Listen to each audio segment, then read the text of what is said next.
think of something I could make for lunch today with this lavash. So I decided to make a high-protein buffalo chicken pizza. Add some hot sauce on the lavash, a little more on the chicken, and then top your lavash. Add some sliced red onion, and then place this in a preheated oven at 450 with the pizza stone. And this is going to get it nice and crisp. This is what it looks like after about 2.5 minutes. Then top it with the cheese. I used 1 ounce and add it for another 1.5 minutes until the cheese melts. Using 4 ounces of chicken and 1 ounce of cheese, this came out to 36 grams of protein. My only negative is you have to hold it like a taco or your toppings will fall off. I'm hopping on board with the rice cake trend, and I use these thin rice cakes that are 25 calories each, sugar-free chocolate chips, sugar-free peanut butter, and a little bit of red raspberry preserves. Melt the chocolate chips in the microwave at 30-second intervals until it spreads, and then put it all on top. Put a little sea salt, and then let it harden in the freezer for about 30 minutes. So good, and this is only 200 calories, which is perfect when you're craving some chocolate. Random things in my kitchen that just make sense. A knife block drawer so there's no clutter. Spices next to my stove. Chalkboard cabinet doors. A wine fridge. And extra storage underneath my island. I'm craving sushi. I love making these shrimp stacks. Ingredients. Combine some cooked brown rice with some rice vinegar and mix it all together. Mix diced cucumbers with some chives, then mash up an avocado. Take a 1-cup measuring cup and spray it with a little olive oil. Start layering your ingredients. Start with the cucumber, then mashed avocado, add the diced shrimp, then the cooked brown rice. I love Trader Joe's frozen brown rice for this. Use the back of a spoon to pat everything down and then invert it. Moment of truth, it should come up easily just like this. Take some soy sauce or tamari if you're gluten-free and pour it over the top. Then top that with a little furikake. I like to eat and shake, or you could just use some sesame seeds. Then make a spicy mayo with a little mayo and sriracha and put that on top. So perfect for a sushi craving, and they come together so fast. Okay, answering all your questions about my toe kick vacuum. So it's always on.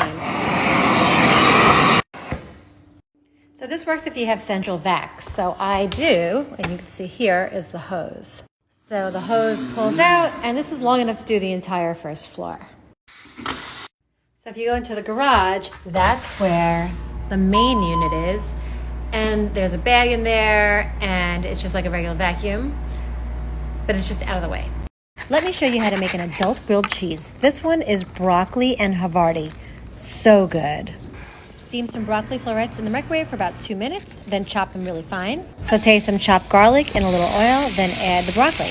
Add some salt and pecorino romano, then give that a good stir. Add a pinch of crushed red pepper flakes. Grate some light Havarti cheese, then spray the bread with oil on one side, and then put it in the skillet, oil side down. Put half of the cheese on the bread, then divide the garlicky broccoli on each slice. Top it with the remaining cheese, then the remaining bread. Then toast it up. Enjoy. 5 things in my new kitchen I just can't live without. The one must for me was having a really great range, and I love my wolf. There was a fireplace here before, but it was only one-sided. On the other side, we made this into a double-sided fireplace so you could see it from the kitchen. Under the sink, there's a toe kick vacuum. I didn't want a lot of clutter in my counters, so I put everything in my drawers.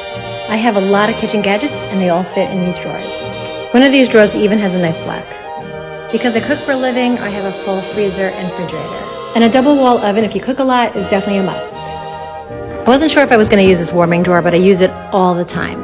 This house is all about the view, so we knew we wanted a large island, and we couldn't find a stone big enough, so what we did was take the end of the island and turn it into a butcher block. Of course, still have a microwave. I have it right under my butcher block. I really love the detail of putting chalkboard paint onto the side of this cabinet that leads into the pantry.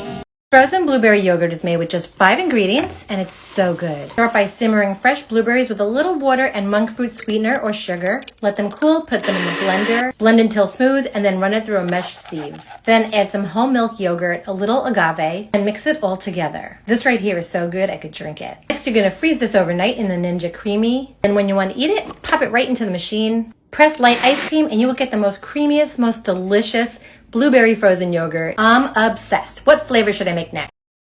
I am back with another super easy, high protein lunch idea. Today I did another savory cottage cheese bowl, and this one is with burst tomatoes, and I did it Caprese style. So good.